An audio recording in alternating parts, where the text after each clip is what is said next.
जीज़ात बाबरकात मती मक्के शरीफ का मदीने हिजरत कई आ 3 रातियूं गार में रहो आ 3 रातन रहण का पो सिद्दीक अकबर गड्डा गार मां निकता हन मदीने वजन पिया रस्ते में नबी करीम जी ज़ात बाबरकात के तंबू नजर आयो आ अबू बकर सिद्दीक के चवन था सिद्दीक ने तंबू में वञो इते तंबू जा मालिक वेठा हुंदा इन्हनि के चओ असां मुसाफ़िर आहियूं खीर ॾियो लस्सी जो ॾोकड़ वठो असां के सफ़र में खीर लस्सी कम ॾींदो अबू बकर हली वियो आ माई कुरारी वेठी आ ओ कुरारी माई वारो कर खीर थी तॾे जे लस्सी आ तॾे ॾोकड़ असां खां वठो असां मुसाफ़िर आहियूं मुंहिंजो साथी हुयो साम्हूं बबुर जे हेठां बीठो आ माई थी चवे बकरियूं छुड़ी वयूं आहिनि असां वटि खीर कोन्हे शाम ईंदियूं मोटी तव्हां जेको चवंदो सो मुफ़्त में खीर ॾींदासीं हीअ बकरी बीमार आ हली कान थी सघे धन सां हलण जहिड़ी न आहे अबू बकर मोटी नबी पाक सां ॻाल्हि कई आ हुज़ूर साईं फरमाइनि था इन माईअ खे वरी चओ त इन बीमार बकरीअ मां इजाज़त ॾे त खीर असां था ॾियूं अबू बकर सिद्दीक मोटी थो अचे उन माईअ खे थो चवे जंहिंजो नालो उम्मे माबद आ ओ उम्मे माबद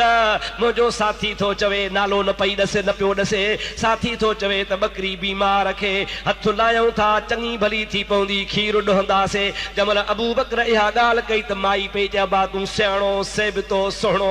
ॻाल्हियूं त चरनि वारियूं थो करे उथी नथी सघे घुमी नथी सघे वार खुसी आ खल सुकी वई थण सुकी विया ज़बान निकिती पई अखियूं निकिरियूं आहिनि अॼु मरे या सुभाणे मरे इन में खीर किथां आयो पर मां झलियांव कान थी जे तव्हां कढो त भली कढो अबू बकर मुंहिंजे सोणे नबी करीम खे वठी आयो आहे हुज़ूर छा थो करे फमसहू बियदिल मुबारका हबीब पंहिंजो बरकत वारो हथ जो बकरीअ ते घुमायो त चङी भली थी पई आहे टंगूं टेड़े बीही रही आहे ओगर वराए बीही रही आहे ओह ज़मीन सां लॻो आहे संगू ई पई आहे ओ माई थांव खणी आहे माई वॾी चादी खणी आई अबू बकर ॾोहण शुरू कयो आहे हिकिड़ी भरजी वई ॿी खणी आई ॿी भरजी वई टी खणी आई टी भरजी वई तां त दिलनि जो पाणी हारे दिला भरजी विया अटा जा थांवनि में रखियल हा अटो कपड़नि में लायूं अटनि वारा थांव भरजी विया पर बकरी जो खीर न पियो खुटे माई खे ख़बर कान्हे अलाए केरु आहे सोचे सोचे सोचे जमल ॾिठई त बकरी जो खीर खुटे कोन थो मथे हबीब ॾे मुंहुं करे चई पई ओ सोहणा लिकायो थी पाण खे सच ॿुधाए तुंहिंजो मुहम्मद नालो त नाहे अल्लाह अल्लाह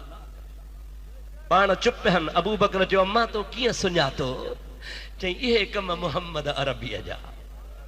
अहिड़ा कम कंदो त रसूलुल्लाह कंदो ॿिए खे ताक़त न आहे हबीब त बहानो बनायो आहे हबीब त रुगो बहानो ठाहियो आहे त बकरी मां खीर ॾुहूं पर हे त मुंहिंजे अंगण खे ओजारण आयो आहे सोहणा हाणे वारो कर भला जे मुंहिंजो घर खीर सां भरियो थी त मुंहिंजी दिलि ईमान सां भर पाण फरमाइनि था चओ ला इलाहा इल्लल्लाह मुहम्मदुर रसूलुल्लाह सभई चओ सल्लल्लाहु अलैहि वसल्लम हबीब रवाना थी विया माईअ जो पुट शाम जो बकरियूं चारे मोटियो आहे माउ खे सॾींदो पियो अचे ओ अम्मा जीव बचा अॼु मूंखे जबलनि में गाहु मिली वियो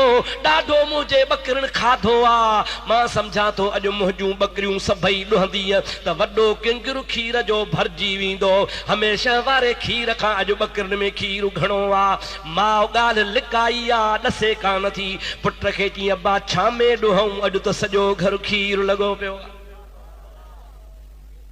अम्मा काथों खीर आयो अबा हो बीमार बकरी ॾिस चङी भली थी पई आहे ॿॼणा हा सुहिणी सूरत वारा हा हेड़े आरे पारे हा हीअं चयऊं पोइ हीअं बकरी ते हथ घुमायूं हिकिड़े ॾुधी ॿिए बीठे हथ घुमायो बकरी चङी भली थी वई सॼो घर थांवनि सां खीरनि सां भरियो पियो आहे छोकिरे खे अखियुनि मां ॻोढ़ा वही पिया माउ खां अॼु ताईं ॻाल्हि लिकाईंदो हो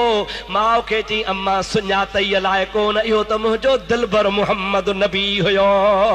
जॾहिं लाकू मुझे नबी पाक इस्लाम जो ऐलान कयो आ ओ मुझी अम्मा चोरी चोरी तो वटा बकरियों छोड़े बहानो बनाए नबी करीम जे खिदमत में वेंदोस हबीब खां कुरान हदीस ॿुधंदोस पर तोसां ॻाल्हि कोन कंदोस अॼु शायद रहमत वारे नबी चयो त मुंहिंजो सहाबी त उम्मती आ माउ खे बि मुसलमान कयूं वञास सुञाती अलाए कोन माउ ठरी पई थी अब्बा जे तूं माखूं अॻे ई मुसलमान आ त तोखे मुबारक हुजे मां वरी अॼु मुसलमान थी आहियां